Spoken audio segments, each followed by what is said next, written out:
आपने अभी नवाज शरीफ साहब का इल्जाम लगाए जा रहे हैं, आपने मियां नवाज शरीफ साहब के विजन की बात की थी, तो ये परवेज खटक साहब को आपने जो लिया है, ये मियां नवाज शरीफ साहब का विजन ही होगा, क्योंकि हर जलसे में खड़े होकर वो तकरीर करते थे और गाली देते थे। लेकिन ये जो है ये खामोशी हो गई, ये जो है ये हंसी निकली आप। मैं कह रहा हूँ, देखिए मेरा नहीं ख्याल है मियां नवाज शरीफ साहब का विजन है, ये मेरा ख्याल है शहबाज शरीफ साहब का विजन है, पहली तो बात ये है। तो मियां शहबाज शरीफ साहब का विजन नवाज शरीफ साहब के विजन से मुख्तलिफ है। हाँ, दो इंसान मुख्तलिफ विजन रख सकते हैं, कहते हैं। तो फिर ये वफाकी गवर्नमेंट जो है उसकी परफॉर्मेंस को फिर मियां नवाज शरीफ साहब के खाते में ना डालें ना आप। नहीं, मैं तो ये कह रहा हूँ कि इख्तियार वली के मुकाबले में परवेज खटक को लेना जो है वो तो कोई भी इसको ठीक नहीं कह सकता।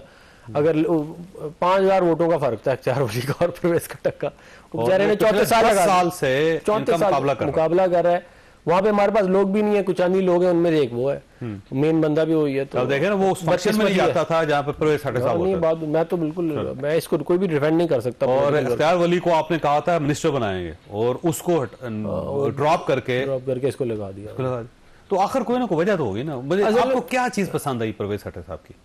देखिए वो जो है वो खाली हमारी वजूहत नहीं है, वो उनके भी बहुत करीब है। किनके? शहबाज साहब के?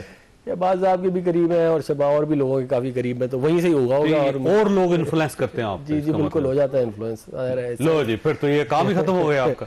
तो फिर ये मियां नवाज शरीफ साहब के विजन की बात ना किया करें फिर आप। देखिए विजन की हम बात करेंगे, क्योंकि ज़ाहिर है मियां साहब ने, देखिए सारा कुछ तो आप ठीक नहीं कर, कोशिश ही कर सकता है ना इंसान, हर चीज़ तो ठीक नहीं हो सकती, लेकिन है ये अफसोसनाक मामला, इसमें कोई शक नहीं है। मैं पार्टी के अंदर